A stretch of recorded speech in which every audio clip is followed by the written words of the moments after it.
The trunk of the car was slightly ajar, and among the shopping bags, I saw the forgotten purse of my daughter, Donna. A flash of brown leather caught my attention like a magnet. In that instant, a chill ran down my spine. A presentiment so violent it made me tremble. "Stop the car right now!" I yelled at my sister Carol, who was driving calmly along the rural highway that was taking us back home. Carol looked at me alarmed, her hands gripping the steering wheel tightly. "What is it, Betty?" "Are you feeling sick?" "Stop the car!" I repeated, my voice sounding more hysterical than I intended. At my age of 72, I had learned to trust my instincts, and in that moment, every fiber of my being screamed that something was terribly wrong. My sister thought I was overreacting. I saw it in her eyes, in the way she sighed before starting to slow down. But she still decided to pull over onto the shoulder, that stretch of dirt and gravel, alongside the asphalt.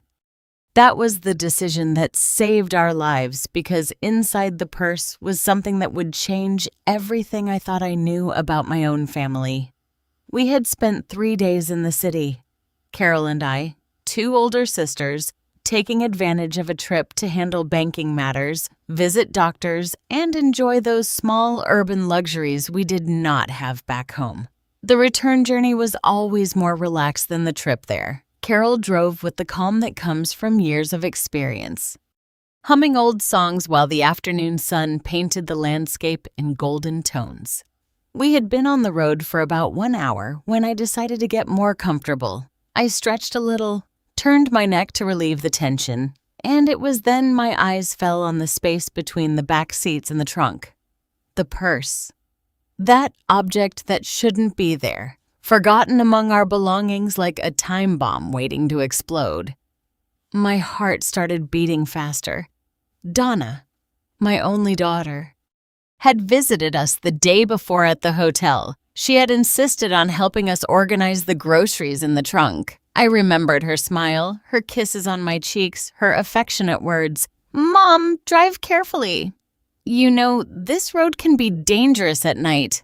Why did that phrase now give me the chills? "Carol," I said, trying to keep the panic out of my voice. "There's a purse in the back. I think it's Donna's." My sister glanced quickly in the rearview mirror. "Oh, yeah. She must have forgotten it yesterday. We'll take it to her when we get there." "No, I need to see it now." Carol frowned, but something in my tone made her realize this was not a whim. She started looking for a safe place to stop, but I couldn't wait. I unbuckled my seatbelt and turned around, stretching my arm to reach the bag. My fingers barely brushed the brown leather. I stretched further, feeling the pull in my back. At 72 years old, my body was no longer so flexible. But the adrenaline gave me extra strength. "Betty, for heaven's sake, you're going to hurt yourself." Carol sped up a little, desperately looking for a place to stop. Finally, my fingers managed to grab one of the handles of the purse. I yanked it towards me with a sudden movement. The purse fell onto my lap just as Carol found that safe spot on the shoulder and stepped on the brake. The car stopped with a jolt. Carol turned to me with an expression of worry mixed with frustration. "Are you going to explain what is going on?" I didn't answer. My eyes were fixed on the purse that was now resting in my lap. It was definitely Donna's, brown with gold details with her initials engraved. D-E-M. Donna. Elaine Morales. I had given it to her myself 2 years ago, but there was something strange. The purse was heavier than normal, too heavy to contain only the usual things. With trembling hands, I opened the main zipper. Inside were the typical things, a small mirror, a lipstick, tissues. But underneath all that, wrapped in a silk scarf, was a cell phone. It wasn't the latest model iPhone that Donna always carried with her. This one was different. A basic cheap phone, one of those that can be bought without needing to give personal information. A burner phone. The air seemed to leave my lungs. Carol leaned over to get a better look, her expression changing from curiosity to confusion. "What is that? Why would Donna have 2 phones?" That was exactly the question that made my blood run cold. I took the device in my hands. It was warm, as if it had been turned on recently. The moment I held it, it vibrated. A notification, then another, and one more. Someone was sending messages. I pressed the power button. The screen lit up showing notifications from WhatsApp. The phone did not have a password. No protection. Betty, Carol's voice sounded tense. Maybe we shouldn't? But I had already opened the messaging application. The last chat was with a contact simply saved as M. The messages were recent. Very recent. M. They already passed the point. 15 minutes ago? They must be close. Don't write anymore. Donna confirmed 12 minutes ago. Mitchell, everything will go as we planned. 10 minutes ago, my breathing became irregular. I scrolled down the conversation, reading earlier messages. Each one was worse than the last. M. The mechanic confirmed the brake job. They will fail at mile marker 48 yesterday. My hands started to tremble. The curve at mile marker 48, the most dangerous one on the entire highway, with a cliff on one side and enormous rocks on the other. M. Are you sure about doing this? It is your mother, Donna. 3 days ago. My daughter's reply came minutes later. Donna, we do not have another option. The debts are $350,000. If we do not pay, Matthew and I will be dead. The inheritance solves everything. Mom has properties worth more than $2 million. Nobody will suspect an accident on that road. The phone dropped from my hands. Carol quickly picked it up and started reading, her face transforming into a mask of horror. Good heavens, she whispered. Betty, this cannot be real. But I knew it was real. In that terrible moment, all the pieces clicked into place. Donna's frequent visits in the last few weeks, her insistence that I give her power of attorney, her questions about my will, about the bank accounts, her nervousness when I told her I preferred to wait before signing documents. Keep reading, I told Carol in a voice I didn't recognize as my own. My sister slid her finger across the screen. There were more messages, conversations dating back to 2 months ago.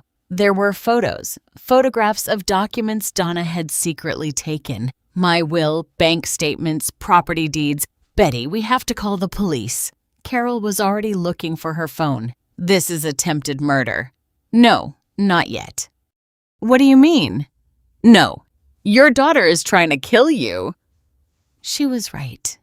But something inside me resisted. I needed to think. I needed to understand before acting. I looked ahead. According to the odometer, we were at mile marker 35. The death curve was barely 13 miles away. The silence inside the car was deafening. Carol was looking at me, waiting for an explanation, waiting for me to say something that made sense. But how could I explain that my own daughter had planned my death with the coldness of someone organizing a vacation? I need to think, I murmured, holding the burner phone in my hands as if it were a venomous snake. I need to understand everything before I make any move. Think. Carol's voice went up an octave. Betty, there is nothing to think about. Donna and that wicked Matthew planned to kill us. They tampered with the car's brakes. Any moment now we could— I know. I interrupted her, my voice sounding strangely calm. But if we call the police now, they will find out. And if they find out, they will find a way to escape or destroy evidence. We need to be smarter than them. My sister looked at me as if I had lost my mind. Maybe she was right. Maybe the shock of discovering my own daughter's betrayal had broken something in my brain. But as I held that phone, as I reread those cold, calculating messages, something inside me was transforming. The pain was there, of course. A deep, lacerating pain that was tearing at my chest. But on top of that pain, something else began to grow. Something cold, something sharp. Rage. Not the explosive rage that makes you yell and break things. No, this was different. It was ice-cold rage, clear and precise as a scalpel. Donna had planned my death. My only daughter, the child I had carried in my womb, whom I had breastfed, whom I had raised alone after her father abandoned us. That same person had decided I was worth more dead than alive. $350,000 of debt, $2 million in property. The math was simple for her, apparently. Betty, please. Carol had tears in her eyes. We cannot stay in this car. If the brakes, you are right. I made a quick decision. We are going to test the brakes right now while we are still in a safe place. Carol nodded, wiping her tears with the back of her hand. She slowly started the car, moving forward just a few feet on the empty shoulder. Then she stepped on the brake. The car stopped normally. She tried again, this time harder. The vehicle responded well, stopping abruptly. It seems like they work, Carol said, but her voice did not sound relieved. Maybe the plan was for them to fail gradually, as the message said. Maybe we haven't reached the point where mile marker 48 I completed. They designed this for the brakes to fail exactly on the most dangerous curve. We are 13 miles before that. The mechanism is probably set to deteriorate progressively. The precision of the plan was terrifying. They did not want the car to fail just anywhere. They wanted to make sure that when the brakes stopped working, we were exactly in the worst possible place. A place where an accident would be fatal. A place where no one would question that two older women simply lost control of the vehicle. I looked at the phone again. There was a message I had not read completely before. Matthew. The mechanic says it is undetectable. He used a special liquid that corrodes the system gradually. By the time they reach the critical point, there will be no way to stop the car. And after the impact, the fire will take care of eliminating any evidence. 1 week ago, the fire, of course, they had thought of everything. Listen to me, Carol. I turned to my sister, taking her hands. They were ice cold, shaking. We are going to pretend we didn't find anything. We are going to act as if everything is normal. Normal? Carol looked at me in disbelief. How are we going to? We are going to call Donna. We are going to tell her we found her purse. We are going to observe her reaction. Betty, that is dangerous. If she suspects that we saw, she is not going to suspect. My voice sounded firm, determined, because we are going to be very careful. We are going to act exactly like two older women who found a forgotten purse and want to return it to its owner. Carol studied me for a long moment. I watched as she processed my words, how her expression went from fear to something close to understanding. My sister was 5 years younger than me, but she wasn't foolish. She knew what I was proposing. You want to set a trap for them? She finally said. I want justice, I corrected. And I want to make sure that when they fall so hard they can never get up. I took my own cell phone from my purse. Donna was in my favorites list with a smiling picture from 2 years ago. That photo now looked like the mask of a stranger. I pressed the call button. The phone rang once, twice, 3 times. Mom. Donna's voice sounded normal, even affectionate. Did you get home already? Everything's fine on the road. Every word was a stab because I knew that behind that sweet voice, my daughter was waiting for the news of my death. Hello, my love. I forced my voice to sound calm, maternal. We haven't arrived yet. Actually, we stopped because we found your purse in the trunk. You forgot it yesterday when you helped us with the groceries? There was a silence, brief but sufficient. A silence that screamed panic. My purse. Donna's voice had changed subtly. It no longer sounded so relaxed. Oh yeah, I hadn't even noticed. It is not important, Mom. You can bring it to me when you arrive? Well, it has your phone inside. I said, watching every word, measuring the impact. Your iPhone? I thought you would need it. Another pause, this time longer. My iPhone? No, Mom. I have my iPhone here with me. Maybe it is. Maybe it is an old phone I left forgotten there a long time ago. She was lying. I could hear it in her voice, the barely contained nervousness. Carol noticed it too, her hand squeezing my arm. "Oh, that could be it," I replied in a casual tone. "Anyway, you will stop by to pick it up tomorrow, right?" Yes, I will stop by tomorrow." Donna was hurrying to end the conversation. "Mom, be careful on the road. That highway is dangerous, especially the big curve. Drive slowly, okay?" The big curve, the one at mile marker 48. My own daughter was warning me about the exact place where she had planned my death. The irony was so dark it almost made me laugh. "We will, my love. I love you. I love you too, Mom." I hung up. The last words hung in the air of the car like an invisible poison. "I love you," I repeated under my breath. How can she say that when she is waiting for me to die? Carol did not answer. There is no answer to that question. Immediately after hanging up, the burner phone in my hands started to vibrate. WhatsApp messages coming in one after another. It was Donna writing to M, who was obviously Matthew, her husband. "Donna, damn it. They found the purse 30 seconds ago." "Matthew, what? How? 20 seconds ago." "Donna, I forgot it in the car. She just called me. She said they found a phone inside." 15 seconds ago. "Matthew, did she check the phone?" 10 seconds ago. "Donna, I do not know. She sounded normal, but what if she saw the messages?" "Matthew, we are finished." Donna, 5 seconds ago. "Matthew, calm down. If she had seen something, she would not have called acting normal. She probably just saw the phone and thought it was yours. Old women like her do not even know how to use those devices right now. Old women like her."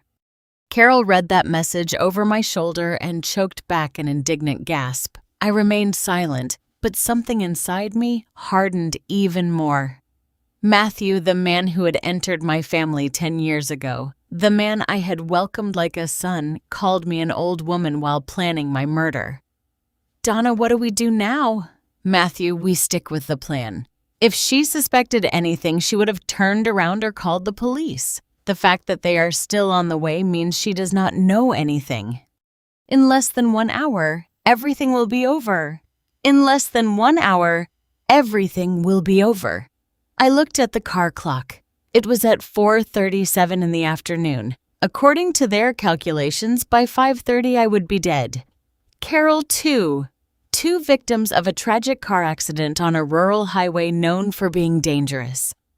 "We are not going to reach that curve," I said suddenly. "We are going to do something different." "What do you mean?" Carol looked at me with a mixture of fear and curiosity. "We are going to pretend something is wrong with the car. We are going to call a tow truck and have us towed, but we are not going home. We are going straight to a mechanic's shop." Understanding illuminated Carol's face so they document what was done to the car. "Exactly. We need physical evidence. The messages are important, but a professional mechanic's report is irrefutable." Carol nodded slowly, wiping away the last of her tears. I could see how she was transforming too.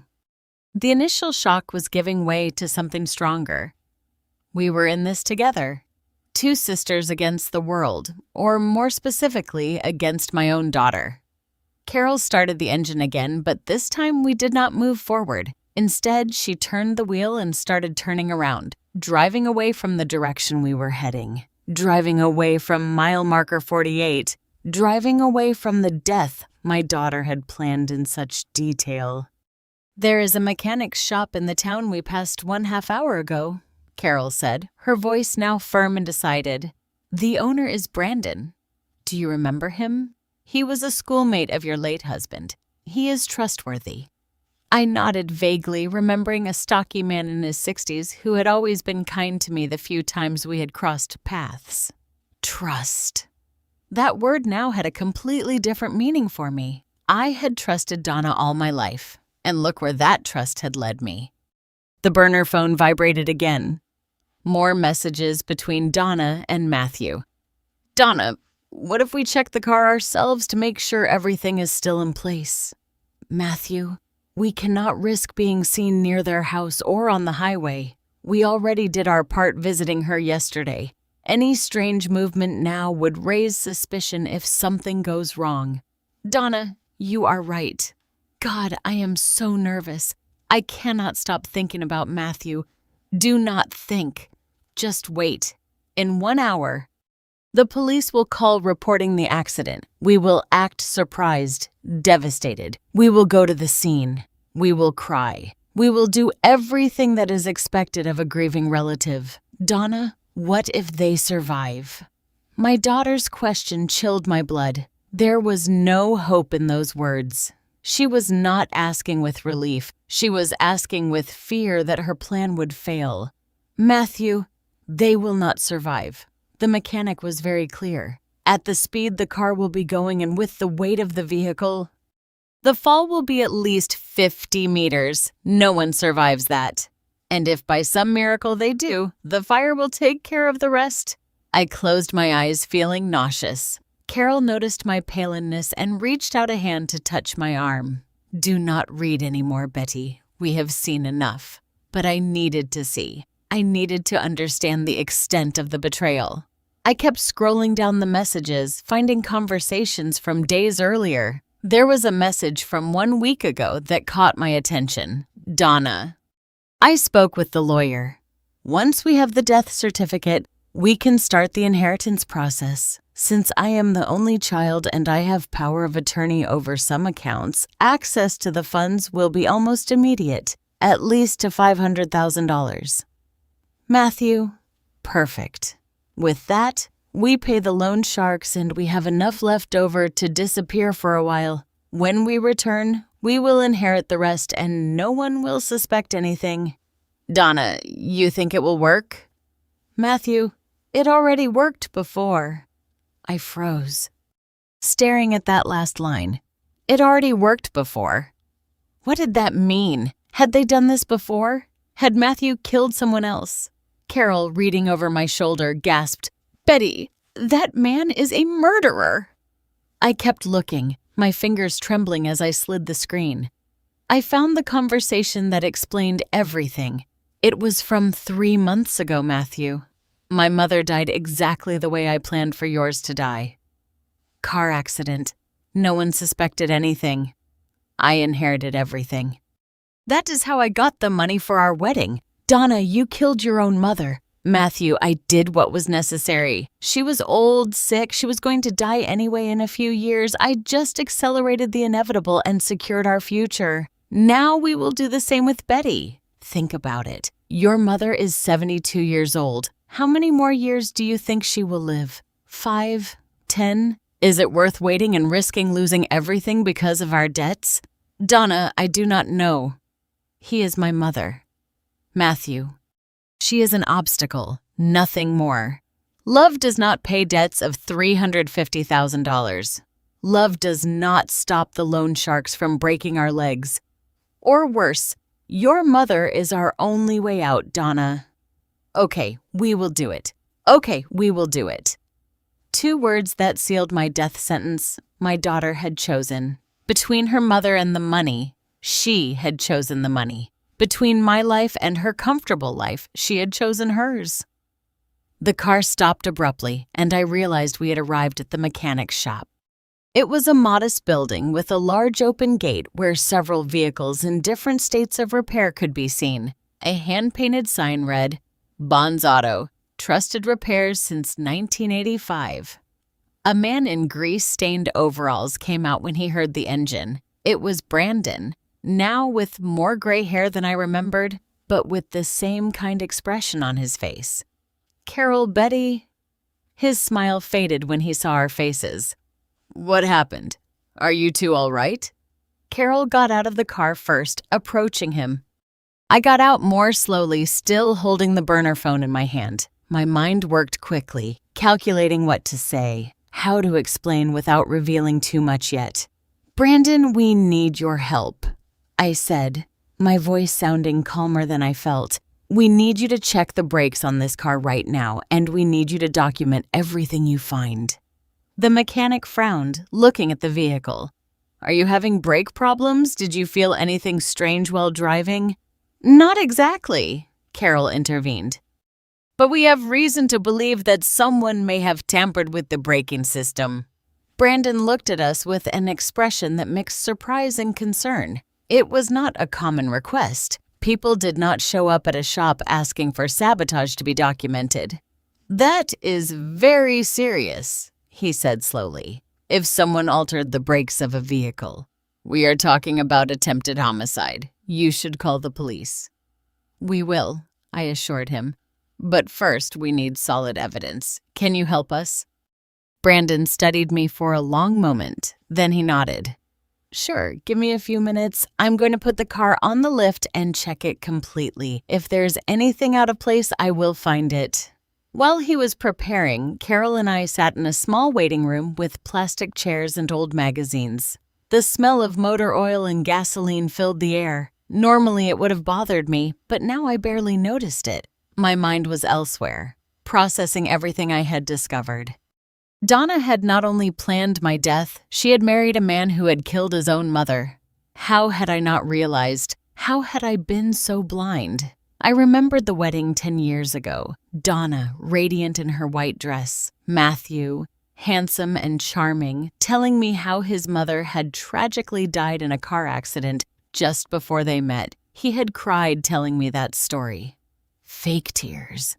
Now I knew. Crocodile tears while he was probably internally celebrating his perfect crime. And I had believed him. I had opened my home, my family, my heart to him. The burner phone vibrated again. This time it was an incoming call. The name on the screen said M. Matthew was calling. I looked at Carol, who violently shook her head. We shouldn't answer, but a part of me wanted to hear his voice. I wanted to confirm that the monster from the messages was real. I let it ring until it went to voicemail. Seconds later, an audio message arrived. With trembling hands, I pressed play. "Donna, damn it!" "Answer the phone!" Matthew's voice sounded tense, anxious. "I need to know if your mother checked that phone. If she saw the messages, everything goes to hell. Call me as soon as you hear this." I put the phone in my purse just as Brandon entered the waiting room. His expression was grave, and in his hands, he carried a container with dark liquid. "Ladies," he said, his voice heavy with seriousness, "you have to see this." He guided us to the shop where the car was lifted. He pointed to the brake system, specifically to the lines that transported the fluid. "Look here. Someone injected a corrosive compound into the brake fluid. It is something I have only seen once before in a fraudulent insurance case. This chemical progressively degrades the internal lines. The brakes work normally at first, but after a certain distance or certain use, the lines weaken until they break completely." "How far would we have gotten before they failed?" I asked. Although I already knew the answer. Brandon did some mental calculations looking at the car's odometer. With the amount of chemical they used and considering the weight of the vehicle, I would say between 10 and 15 miles more. After that, the brakes would have stopped working completely without any warning. 10 to 15 meters. We would have arrived exactly at mile marker 48. The death curve. The plan was perfect, diabolically perfect. Can you document all this? Carol had taken out her phone and was taking pictures. "We need proof." "I am already doing it." Brandon had brought a camera and was photographing every angle of the brake system. "I am also going to take samples of the contaminated liquid for analysis. This is evidence of a crime. Ladies, you have to call the police now." He was right. We already had enough. The messages on the phone, the sabotaged car, the mechanic's documentation. It was time to make the call. But before I could take out my phone, Donna's device vibrated again. This time it was a different message from a number that was not saved in the contacts. "Unknown number. The payment is ready. $15,000 as we agreed. Transferred as soon as you confirm the job. The corrupt mechanic, the man who had accepted money to become an accomplice to murder." And suddenly I had an idea. "We are not going to call the police yet," I said, surprising both Carol and Brandon. My sister looked at me as if I had lost my mind. Betty. We already have everything. The messages, the sabotaged car, the physical evidence. What more do you need? I need Donna and Matthew to believe that their plan worked. The words came out of my mouth with a clarity that surprised even myself. I need them to think they won, that I am dead. Only then will they completely let down their guard. Brandon scratched his head, confused. I do not understand. Why would you want to do that? I sat down in a nearby chair, organizing my thoughts. The cold rage I had felt before was transforming into something more calculated, more dangerous. Donna had planned every detail of my death. It was time for me to plan every detail of her downfall.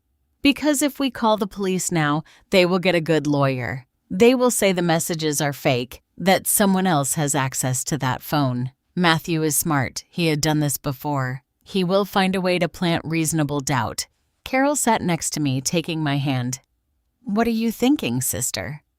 I am thinking that we need more than evidence. We need a confession. We need them to incriminate themselves, to say out loud what they did, thinking no one is listening. That is risky, Brandon warned, and possibly illegal. I know, but Donna taught me something today. I looked at the burner phone resting in my lap. She taught me that sometimes to survive, you have to be as ruthless as your enemy. The plan began to form in my mind. It was risky, yes, but it was also the only way to ensure that Donna and Matthew paid for everything, not just for trying to kill me, but for the murder of Matthew's mother, for all the lies, all the manipulation. I am going back home, I announced, but not in this car. Brandon, do you have a vehicle you can lend us? The mechanic nodded slowly. I have an old pickup truck. It is not fancy, but it runs well. Perfect. Carol and I will go home in that pickup. This car will stay here as evidence. I need you to keep it in a safe place and not tell anyone we were here. And what will you tell Donna when you arrive? Carol still looks skeptical. I will tell her we had mechanical problems on the way and that a good Samaritan helped us. I will return her purse, her phone. I will act like the trusting, loving mother she expects. And in the meantime, I am going to prepare my own plan. Brandon lent us his pickup truck, an old but reliable Ford. Before leaving, I made sure he understood the importance of keeping the car hidden and not mentioning our visit to anyone. I explained enough for him to understand the seriousness of the situation, but not all the details. The fewer people who knew, the better. The road back home was tense. Carol drove the pickup while I looked out the window, watching the familiar landscape pass with new eyes. Everything looked different now. The world was darker, more dangerous. I could no longer trust my own daughter. Do you really think we can do this? Carol broke the silence after 20 minutes on the road. We have to do it, not just for us, for Matthew's mother too. She deserves justice even if she is not here to see it. My sister nodded, but I could see the worry in her eyes. She was scared. I was too. But fear no longer paralyzed me. It gave me strength. When we arrived at my house, the sun was already setting, painting the sky in oranges and reds. The house looked quiet, peaceful. No one would have imagined that its owner had just discovered that her daughter planned to murder her. We entered through the front door. Everything was exactly as I had left it 3 days ago. The plants that needed water, the mail piling up on the entrance table, the absolute normalcy of a life that no longer existed. I'm going to take a bath, I announced, leaving my luggage in the hallway. I need to think. Carol nodded, understanding that I needed a moment alone. As the hot water fell over me, I allowed the tears to finally flow. I had maintained my composure all this time, but now, in the privacy of my bathroom, I allowed myself to feel the full pain of the betrayal. Donna, my baby, the girl I had rocked to sleep, who I had nursed when she was sick, who I had defended from all evil. That same girl now wished for my death. Where had I gone wrong? What had I done wrong as a mother? But then I remembered the messages, the coldness with which Donna had accepted Matthew's plan, the ease with which she had chosen money over my life, and I realized that maybe it had not been my fault. Maybe some people were simply born with something broken inside them. Or maybe Matthew had slowly poisoned her over these 10 years of marriage. I got out of the bath feeling stronger, more determined. I put on comfortable clothes and went down to the kitchen where Carol was preparing tea. "Donna called," my sister said without looking at me. "She asked if you had arrived safely." I told her yes, that you had a small problem with the car, but that a kind gentleman helped you. She sounded relieved that her plan had failed. Or maybe relieved that I had not discovered the truth yet. Good. Now I need to make a call. I took out my personal phone, not Donna's burner. I looked for a name in my contacts. Catherine Harris, my lawyer and friend for 30 years. Catherine answered on the second ring. "Betty, what a surprise. How is the trip to the city?" "Catherine, I need to see you first thing tomorrow morning. It is urgent and extremely confidential." There was a pause. Catherine knew me well enough to detect the seriousness in my voice. "Are you okay? Did something happen?" "I cannot talk on the phone, but I need your help with something legal, something that could change my will and several other important documents. I will be in my office at 8 o'clock in the morning. Does that work for you?" "Perfect. Thank you, Catherine." I hung up and looked at Carol. "Tomorrow we start building our trap, but tonight I am going to visit my daughter." "What?" Carol almost dropped her teacup.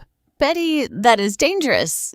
If she suspects that, she will not suspect anything because I am going to give her exactly what she expects, a loving and completely ignorant mother." I picked up Donna's purse that I had carefully put away. I'm going to return her purse personally, and I'm going to observe every detail of her reaction. The drive to Donna's house took 15 minutes. She lived in a nice middle-class neighborhood in a 2-story house that I had helped pay for 5 years ago. Now that thought made my stomach churn. I had invested so much in her happiness, and this was how she repaid me. Matthew's car was in the driveway. Perfect. I wanted to see them both. I rang the doorbell, holding the purse with steady hands. I heard footsteps approaching. The door opened, revealing Donna. She looked tense with pronounced dark circles under her eyes. She had been crying. "Mom." Her voice trembled. "What are you doing here?" "I came to return your purse, my love." I held out the object with a maternal smile. "I did not want you to worry about it." Donna took the purse with trembling hands. Her eyes moved quickly, searching for the burner phone. She found it exactly where I had left it, wrapped in the silk scarf. "Thank you, Mom." "You didn't have to bother coming all this way." "It is no bother. Besides, I wanted to make sure you were okay." "You sounded a little strange on the phone." "Strange?" Donna laughed nervously. "No, not at all. I was just busy with some things." Matthew appeared behind her, his expression carefully neutral. "Betty, what a surprise. Come in, please." I entered the house that I knew so well. Everything looked normal. Family photographs on the walls, comfortable furniture, the perfect appearance of a happy home. But now I knew the truth hidden behind that facade. "Would you like something to drink, Mom?" Donna was putting the purse away in a nearby closet, her body blocking my view, probably checking the phone discreetly.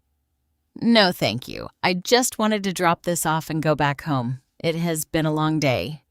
"How was the trip?" Matthew had sat on the sofa, his posture relaxed but his eyes alert. "Donna mentioned you had car trouble." "Oh, that." I waved my hand carelessly. "A strange noise in the engine, nothing more. A very kind gentleman helped us, and we were able to continue without problems." I saw the exchange of glances between Donna and Matthew, a silent communication. They were wondering why the plan had failed, why I was there alive instead of dead at the bottom of a cliff. "I am glad you are okay," Donna said, returning from putting the purse away. She looked more relaxed now, probably after confirming that the phone had not been checked. That highway can be very dangerous. "It is," I agreed, looking her straight in the eyes, especially on the big curve at mile marker 48. Right. Donna palled slightly. Yes, that curve is particularly bad. I stood up, smoothing my skirt. Well, I will let you rest. I just wanted to make sure to return your purse, my love. Donna walked me to the door. Before leaving, I hugged her. I felt her tense up in my arms, uncomfortable. I wondered if she had ever felt genuine love for me, or if it had always been just an act. I love you, Donna, I whispered in her ear. I love you too, Mom. Lies. It was all lies. I returned home with a heavy heart, but a clear mind. The game had begun. Donna and Matthew thought they had dodged a bullet. They thought their secret was safe. They had no idea of the storm that was about to break over them. At 8 o'clock in the morning precisely, I was sitting across from Catherine Harris's desk. My lawyer watched me with a mixture of concern and curiosity as I explained everything. The messages on the burner phone, the sabotaged car, Donna and Matthew's plan to murder me. Catherine listened in silence, her professional expression hiding the shock she must have been feeling. When I finished, she leaned back in her chair and exhaled slowly. Betty, I am speechless. Donna is your only daughter. I never imagined she was capable of something like this. Me neither. My voice sounded firmer than I felt. That is why I need your help. I need to protect my assets and at the same time set a trap that forces them to confess. Catherine leaned forward. Her fingers intertwined on the desk. Tell me exactly what you have in mind. Over the next hour, we elaborated a meticulous plan.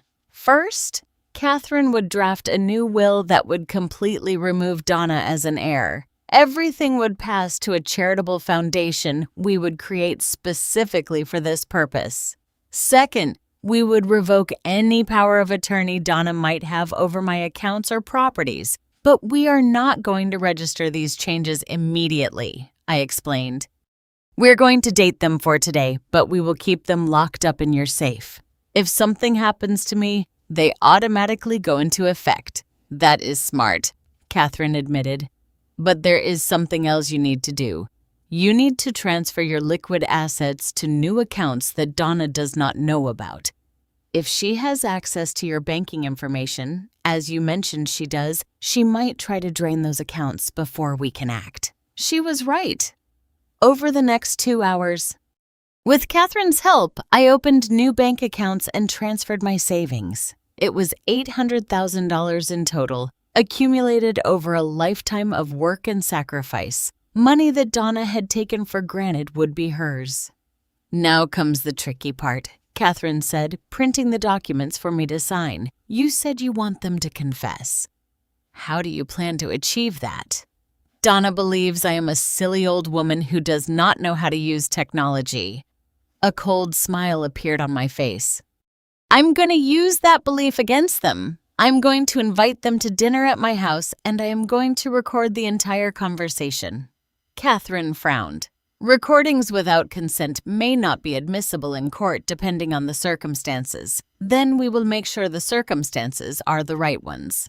Besides, I do not need it to be admissible in court. I just need it to exist. Once I have the recorded confession, I can use it as leverage to obtain a formal confession. My lawyer studied me for a long moment. You have become very calculating, Betty. Donna taught me well. My voice sounded bitter. She taught me that in this world you are either the predator or you are the prey. Before leaving Catherine's office, I made one last request. I need you to investigate Matthew Morales. Specifically, I need information about his mother's death. You said you have contacts in the police. Use those contacts. Catherine wrote down the name. Do you really think he killed his mother? I am sure of it. And if I can prove it, he will not just fall for trying to kill me. He will fall for 2 murders. I left the office feeling more in control of the situation. The pieces were falling into place. Donna and Matthew still thought they were in control, but I was cutting off their access to everything they wanted. When I arrived home, I found Carol in the kitchen preparing lunch. She looked tired with dark circles under her eyes that revealed she had slept little. How did it go with Catherine? she asked, pouring coffee. Good. Very good. All my assets are protected now. Donna will not be able to touch anything, even if something happened to me. Carol nodded but did not look relieved. Betty, I have been thinking all night. Are you sure you want to go through with this? We can still go to the police with what we have. I sat across from her, taking her hand. Donna and Matthew are smart. They will get good lawyers. They will say someone else planted that phone, that the messages are fake. Matthew has already gotten away with murder once before. I cannot risk him escaping again. But the car, the mechanic, he documented everything. And they will say it was some enemy, someone who wanted to harm them. They will plant reasonable doubt.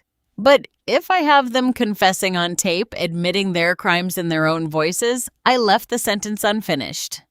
Carol sighed deeply. When will you have the dinner?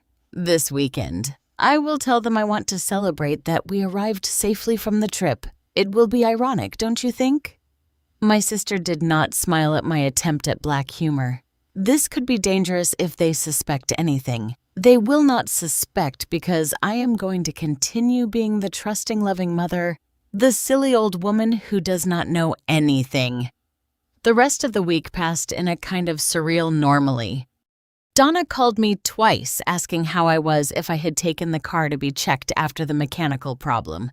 Every conversation was a play where both of us acted roles. Her, the worried daughter, me, the mother grateful for her attention. Meanwhile, Catherine worked in the background. She called me on Wednesday with news. Betty, I found something about Matthew's mother. She died 11 years ago in a car accident. The official report says she lost control on a curve. But there was one investigator who thought something was not right. The car's brakes were completely destroyed. Too destroyed for a simple accident. They investigated further. No. Matthew quickly inherited, sold his mother's properties, and moved to another city. This town, in fact. 1 year later, he met Donna. It all fit. Matthew had perfected his method with his own mother, and now he was repeating it with me. On Friday night, I called Donna. Hello, my love. I want to invite you and Matthew for dinner tomorrow. I want to cook your favorite dish, the one you loved so much when you were a little girl. There was a brief pause tomorrow. Let me check with Matthew. Yes, Mom, we will be there. What time at 7? And Donna, bring your appetite. It is going to be a special night. She had no idea how special it would be. For her, it would be the night everything fell apart. The night she would discover that her mother was not as silly as she thought. The night the prey would become the hunter. Saturday passed in a kind of tense calm. Carol and I spent the day preparing the house for dinner. I cooked Donna's favorite dish, that chicken stew with spices that she had loved since she was a little girl. Every time I had prepared it before, I did it with love. Today, I did it with a completely different purpose. While the meat cooked slowly, I prepared the other crucial element of the night. Catherine had gotten me a small recording device. Discreet and effective. I placed it strategically under the dining room table, hidden among the decorative ornaments. I also activated the recorder on my cell phone, which I would casually leave on the table. Are you sure about this? Carol asked me for the 10th time that day.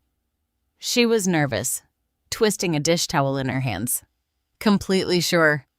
I tasted the stew, adjusting the salt. Tonight, Donna and Matthew are going to show their true colors. I just need to push them in the right direction. At 7 o'clock precisely, I heard Matthew's car park in front of the house. My heart started beating faster, but I kept my expression serene. Carol positioned herself in the kitchen, ready to serve when necessary. I opened the door with a big smile. Donna was beautiful as always, in an elegant dress and perfectly applied makeup. Matthew, beside her, was dressed casually but neatly, the perfect image of a successful couple. My darlings, come in. Come in. I hugged them both, feeling the tension in their bodies. Donna kissed my cheek, her lips cold against my skin. It smells delicious, Mom, she said, entering the house. "It is your special stew." "Of course. I know how much you like it." Matthew handed me a bottle of wine. "To go with dinner, Betty." "What a thoughtful gift. Thank you." I took the bottle, noticing the expensive label. Probably bought with the money they thought they would inherit soon. We sat in the living room while Carol served appetizers. The conversation was superficial at first. The weather, the news, trivial comments about nothing important, but I could feel the tension beneath the surface. Donna was watching me too closely, as if looking for signs that something was wrong. "How is the car, Mom?" Matthew finally asked, his tone casual, but his eyes alert. "Donna mentioned you had trouble on the road." "Oh, that." I waved my hand carelessly. A strange noise. Nothing more. "I have not had time to take it to the mechanic yet."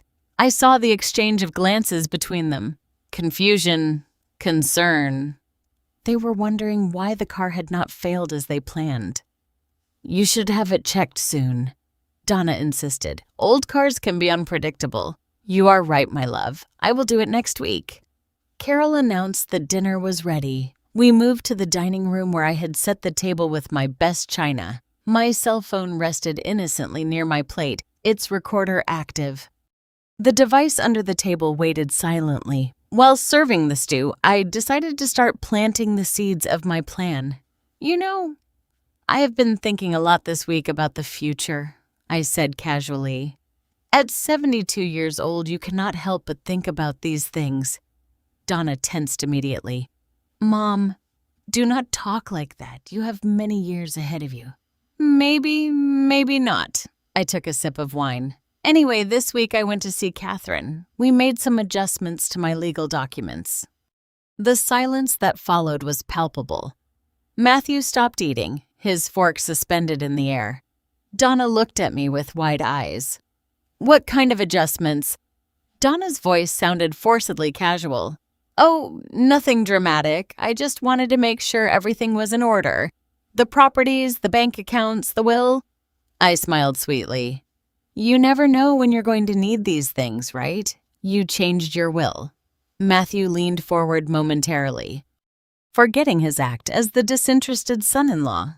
"I made some modifications." "Yes, Catherine advised me on certain legal protections." I looked directly at Donna, especially considering you have been so interested in my finances lately. Donna palled. "What do you mean by that?" "Well, all your questions about the deeds, the powers of attorney, the bank statements." I kept my tone light, almost amused. A mother notices these things. The atmosphere at the table changed drastically. The tension was so thick you could cut it with a knife. Carol, from her position in the kitchen, watched me with concern. "I was just worried about you, Mom," Donna said defensively. "I want to make sure you are protected." "Protected from what exactly?" I let the question hang in the air. "Or protected from whom?" Matthew intervened, his voice controlled but tense. "Betty, I think you are misunderstanding Donna's intentions. She just wants the best for you." "The best for me," I repeated, setting my fork down on the plate. "Tell me, Matthew, does the best for me include a car ride with sabotaged brakes?" The silence that followed was absolute. Donna had stopped breathing. Matthew had become completely motionless, his face a mask of shock. "What? What are you saying?" Donna finally found her voice, but it sounded high-pitched, hysterical. "I am saying that I know everything." I leaned back in my chair, watching them calmly. "I know about the burner phone. I know about the messages between you and Matthew. I know about the plan to kill me on the curve at mile marker 48. Donna stood up abruptly, her chair falling backward with a crash. "That is ridiculous! What are you talking about?" "Sit down, Donna." My voice was cold as ice. "And stop acting. I found your purse in the car. I found the phone. I read every message, every detailed plan of how to murder me to collect the inheritance." Matthew had also stood up, his face red with anger. "This is crazy." "I do not know what phone you are talking about. Someone is lying to you, manipulating you against your own daughter." Oh, really? I took the burner phone out of my pocket and placed it on the table. Then this is not yours, Donna. And these messages about the $350,000 of debt, about hiring a mechanic to tamper with the brakes of my car. Donna looked at the phone as if it were a venomous snake. Her lips trembled, searching for words that did not come. You, Matthew started approaching menacingly. You do not have the right to check private things. I have every right when those private things include plans to murder me. I stood up facing him. Despite my 72 years, I was not going to let myself be intimidated. And it is not just me, is it, Matthew? You also killed your mother.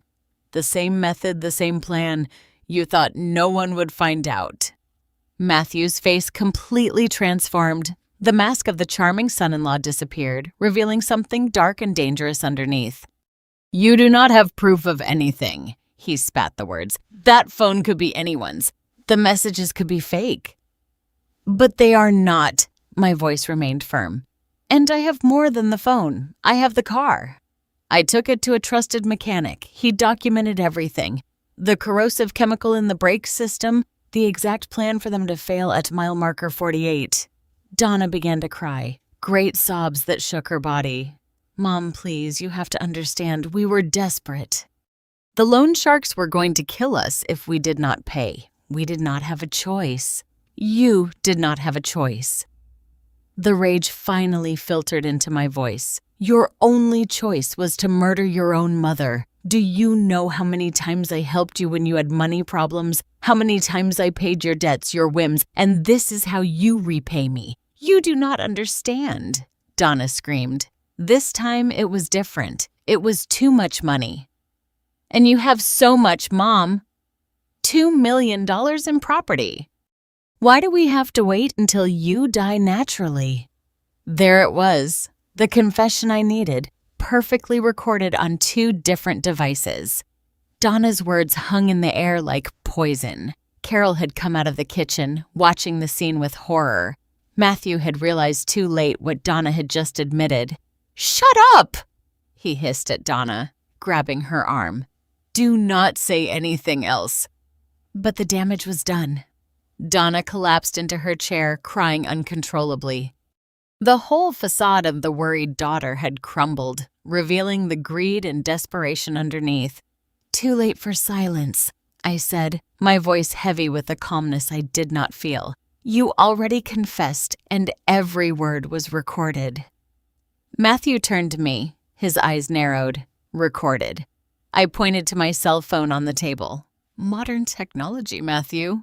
Even us old women know how to use it when necessary. His face twisted into a grimace of fury. In 2 quick steps, he reached the phone and smashed it against the floor. The screen shattered, fragments of glass scattered everywhere. There is your recording, he growled. I smiled. It was exactly the reaction I had anticipated. That was just one. There is another device in this room and copies at the wall and at my lawyer's office. Destroying one phone does not erase the truth. Matthew stood frozen, processing my words. Donna looked up, her eyes red and swollen. Mom, please, we can fix this. It does not have to go to the authorities. Fix it, I repeated with disbelief. How exactly do you propose to fix an attempted murder? With an apology, with empty promises? With money? Matthew intervened, his calculating mind already looking for a way out. We will pay you the $350,000 we owe, plus interest. Just do not go to the police. With what money? I asked coldly. With the money you thought you would inherit after killing me. I am sorry to disappoint you. But I already transferred all my liquid assets to new accounts. Accounts that you do not know about and never will. Donna gasped. What? You cannot. That is my inheritance. It was your inheritance, I corrected her. Before you decided you preferred to have it now and me dead. Now you will have nothing, not 1 cent. I will donate it all before I leave you anything. You cannot do that. Donna stood up again, her sadness transforming into rage. I am your daughter, your only daughter. That money belongs to me by right. You do not have any right over my money while I am alive.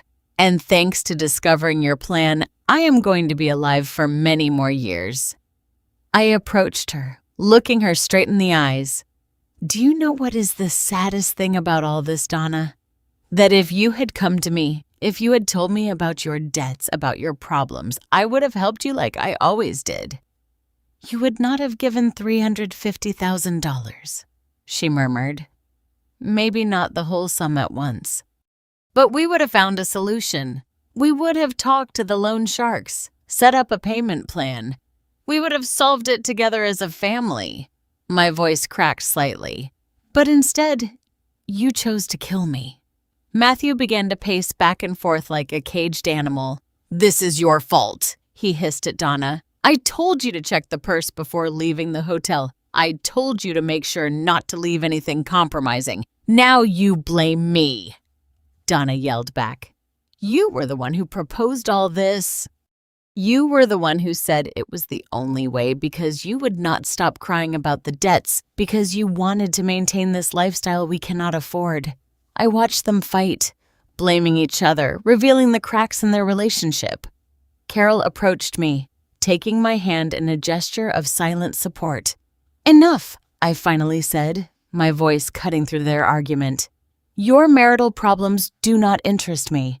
What interests me is justice for me and for Matthew's mother. Matthew froze. What did you say? Your mother.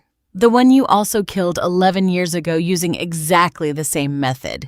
Sabotaged brakes, dangerous curve, convenient death. I took out a folder I had prepared with Catherine. I have the accident report. I have the notes of the investigator who suspected but could never prove anything. And now I have the pattern. 2 older women, 2 identical accidents, 2 quick inheritances. Matthew's face lost all color. Donna looked at him with growing horror. Matthew, is it true you killed your mother? He told you? I answered for him. It is in the phone messages. He told you he had already done it before, that it worked perfectly, and you agreed anyway. You knew you had married a murderer, and yet you decided to help him kill your own mother.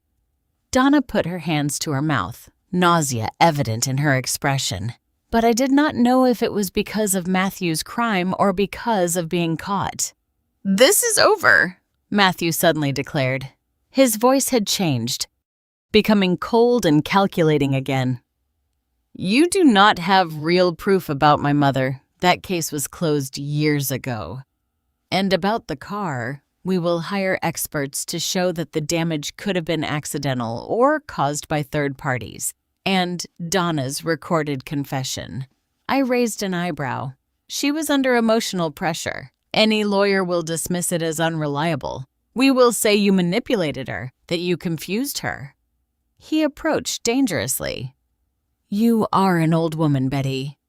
The lawyers will argue that you are senile, paranoid, inventing conspiracy theories about your own family. Try it, I said without backing down. And in the meantime, explain to the judge why your wife had a burner phone with detailed conversations about my murder. Explain why a mechanic documented corrosive chemicals in my brake system. Explain the coincidences with your mother's death. It is not enough, Matthew insisted. But there was a hint of desperation in his voice now. Maybe not.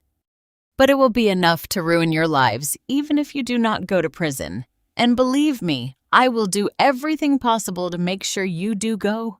Both of your reputations will be destroyed. No one will want anything to do with you. No bank will lend you money. No employer will hire you. And those loan sharks you fear so much, do you think they will give you more time when they find out that all hope of payment is vanished? I saw the real fear appear in Donna's eyes. The loan sharks. She had momentarily forgotten the original reason for all this, the debt that had pushed them to desperation. Mom, please. Donna knelt in front of me, her hands grabbing my skirt. Please, there has to be another way. If we go to prison, the loan sharks will come after us anyway. We will be dead in 1 month. You should have thought about that before accumulating those debts, before choosing murder as a solution. My voice was still. I am not going to save you, Donna. Not this time. You are my mother, she cried, tears rolling down her cheeks. Mothers are supposed to protect their children always. And daughters are supposed not to plan to murder their mothers, I replied. But here we are. Carol touched my shoulder gently. Betty, maybe we should call the police now. She was right. I had obtained what I needed. The confession, the evidence, everything was documented. It was time to end this. But before I could reach for my backup phone, Matthew moved quick as a snake. He grabbed a knife from the kitchen sideboard. The blade shone under the dining room light as he pointed it at me. No one is calling anyone, he said, his voice dangerously calm. We are all going to sit down and we are going to find a civilized solution to this. Carol gasped. Donna stood up, looking at her husband with horror. Matthew, what are you doing? What I should have done from the beginning, he replied without taking his eyes off me. Take control of the situation. I looked at the knife, then at Matthew, and to his surprise, I smiled. Go ahead, I said calmly. Threaten me with a weapon. Better yet, use it. Just make sure the security cameras catch every second. Matthew blinked, confusion crossing his face. What cameras? I pointed to the corners of the dining room. I installed them this morning. 4 cameras, all recording in high definition, all streaming live to a cloud server. I lied partially. There was only 1 camera, but he did not know it. So, please continue. This will only make the case against you easier.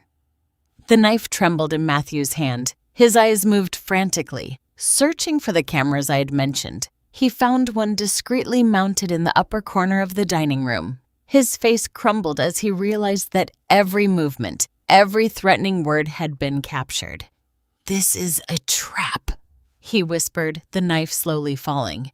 This whole thing was a trap from the beginning. Of course it was, I confirmed. Did you think I was going to let you escape after planning my death? Did you think I was going to be the silent and convenient victim you expected? Donna looked between Matthew and me, her face a mask of absolute despair. Mom, please, we can leave. We can disappear. You will never see us again. Just let us go, so you can do this to someone else. Carol spoke for the first time in minutes, her voice firm. So Matthew can find another woman with a rich mother and repeat the same plan. No. Donna, this ends here.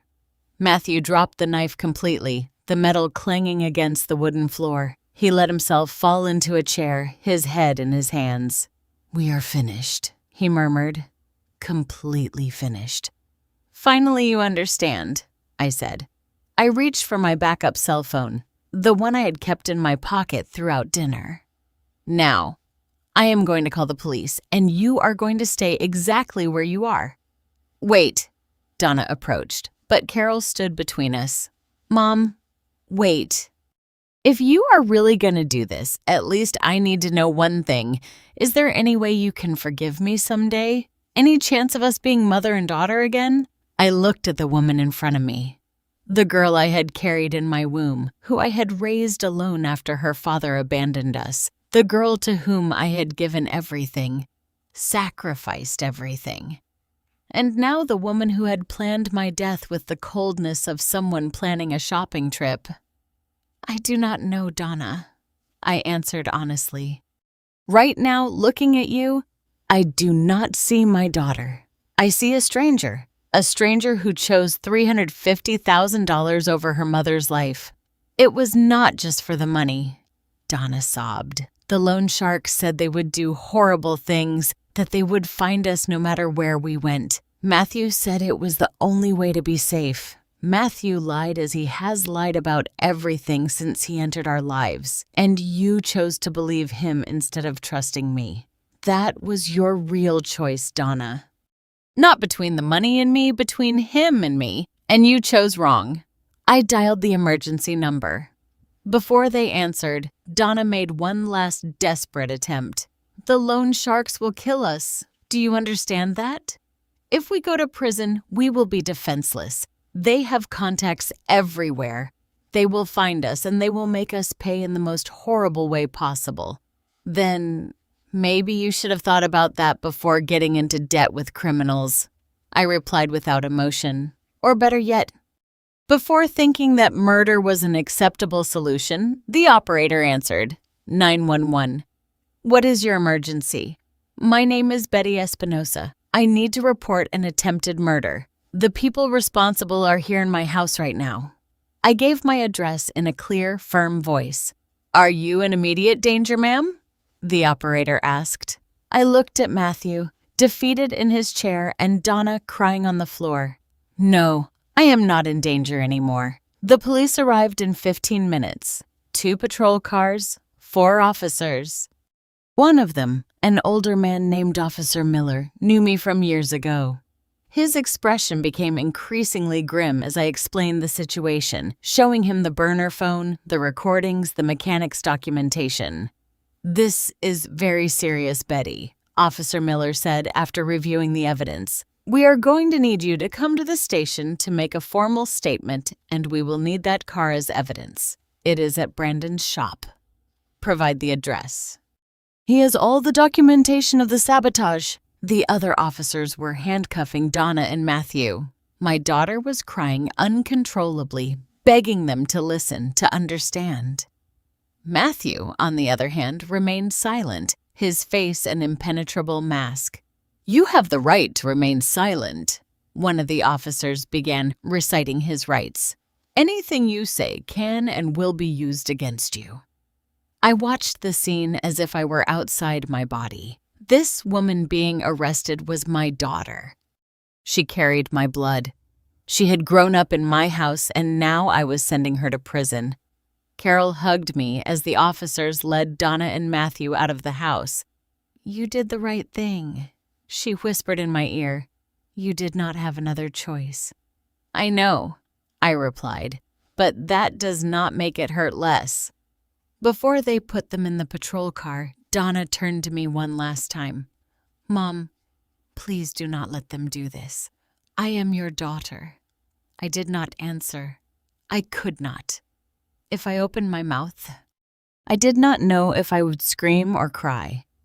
The patrol car drove away, the red and blue lights illuminating the quiet night of the neighborhood. Neighbors had come out to their doors and windows watching the drama. By tomorrow, the whole town would be talking about this. Officer Miller stayed behind finishing his report. Betty, I know this is difficult, but I want you to know that you did the right thing by reporting this. Attempted murder is a very serious thing. What will happen now? I asked, my voice sounding tired. Based on the evidence you presented, they will be formally charged with premeditated attempted homicide.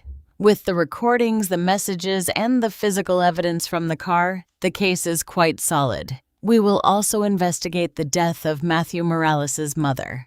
They will go to prison almost certainly for a very long time. Officer Miller closed his notebook. You will need to testify in court. Will you be ready for that?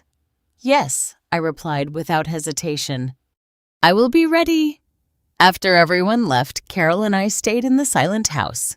The dining room table was still set, the stew cooling on the untouched plates, the wine glasses untouched, the remains of a family dinner that never happened. Do you want me to stay the night? Carol asked softly. Please.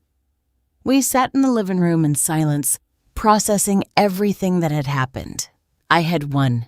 I had exposed Donna and Matthew. I had protected my assets. I had achieved justice. But the victory tasted bitter. Do you think I will ever be able to forgive her?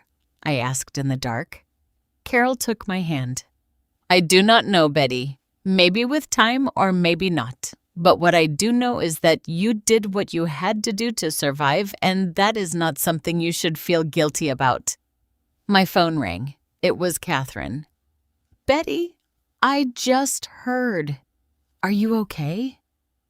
I am processing it, I admitted. Tomorrow we need to meet. There are legal matters to attend to, the will, the accounts, and you will probably want to consider a restraining order in case they get out on bail. They will not get out, I said with certainty. The evidence is too solid. Even so, better safe than sorry. Catherine paused. Betty, I know this is horrible, but you survived. And not only that, you fought back. Many women in your situation would not have had the courage or the cunning to do what you did. After hanging up, I stared at the night through the window.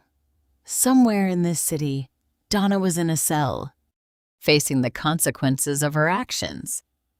Part of me, the part that was still a mother, wanted to run to rescue her, but the stronger part, the part that had fought to survive, knew that this was necessary. Do you think the loan sharks will really go after them? Carol asked. Probably, but that is not my problem anymore. My voice sounded colder than I intended. Donna made her choice. Now she has to live with the consequences, or in this case, survive them. 6 months later, I sat in my garden watching the flowers I had planted that spring. Roses, gardenias, jasmine, the same ones my mother grew when I was a child. The morning sun was warm but not overwhelming, perfect for drinking the tea Carol had prepared for me. Life had moved on, as it always does. The trial had been quick and definitive. Donna and Matthew were sentenced to 20 years in prison for premeditated attempted murder. Matthew received an additional 15-year sentence after his mother's case was reopened. And enough evidence was found to charge him with homicide. The similarities between both cases had been impossible to ignore. Donna had written me 3 letters from prison. All 3 remained unopened in a drawer in my desk. I was not ready to read them. Maybe I never would be. The loan sharks had tried to contact Donna in prison, but the authorities had intervened. It turned out that those criminals were being investigated for a dozen more serious crimes. Many of them also ended up behind bars. The irony did not escape me. Catherine had finalized all the legal changes.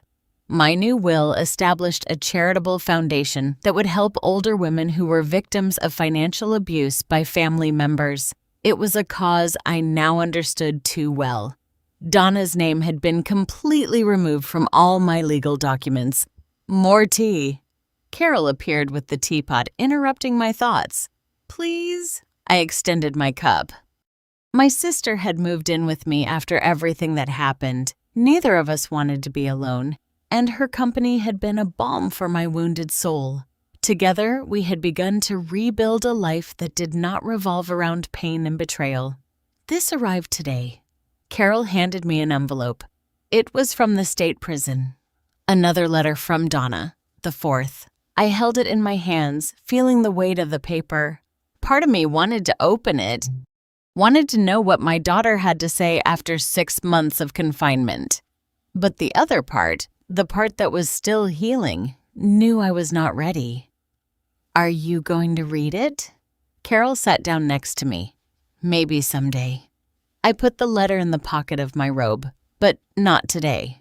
A bird landed on the bird feeder I had installed near the roses. I watched it drink, oblivious to human dramas, living its simple and pure life. There was a lesson in that. I thought about letting go of the past and focusing on the present. Brandon called yesterday. Carol said he wants to know if you need him to check your new car. I had sold the sabotaged car as evidence after the trial and bought a new one that no one had touched, no one had manipulated, one that was completely mine and safe. Tell him yes, next week would be fine. The breeze moved the jasmine leaves, bringing their sweet fragrance. I closed my eyes, allowing myself this moment of peace. I had survived not just physically, but emotionally. I had faced the worst betrayal imaginable and had come out the other side. Not without scars. The scars were there, deep and invisible. They would probably never completely disappear. But I had learned to live with them, not to let them define who I was. Do you know what is the strangest thing? I said suddenly. I do not miss her. I thought I would, but I do not. I miss the Donna I thought she was, the daughter I thought I had. But that person never really existed. Carol took my hand. Or maybe she did exist, but she got lost along the way. The greed, the fear, Matthew, All of that changed her. Maybe I took a sip of tea, savoring the warmth. Or maybe she was always like this, and I just did not want to see it. I did not have answers, and I had learned to be at peace with that. The phone rang inside the house. Carol got up to answer, leaving me alone with my thoughts and my garden. I heard her muffled voice through the open window. Then she returned with a smile. It was Catherine. The foundation is already fully established. She says they already have 3 cases of women who need help.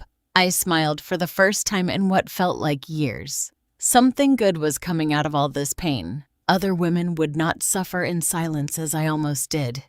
Tell her I will go to the office tomorrow. I want to meet those women. The sun continued its ascent in the sky. The day stretched out before me, full of possibilities. I was no longer afraid. I no longer looked over my shoulder, wondering who would want to harm me. I had learned the hardest lesson of all, that sometimes danger comes from where you least expect it, from the people you love the most. But I had also learned that you are stronger than you imagine, that you can survive even the deepest betrayal. I leaned back in my chair, feeling the sun on my face. At 72 years old, I had started a new life. A life without Donna, yes, but also a life without fear, without lies, without hidden plans of death. A life that was completely, finally mine. Carol sat down next to me again, and together we watched the garden in silence. We did not need words. We had been through hell together and had come out the other side. The rest of my life stretched out before me like that garden full of possibilities for growth, for beauty, for peace. And this time I would live it on my own terms without fear. Without betrayal, just me, my garden, and the tranquility that comes after the storm.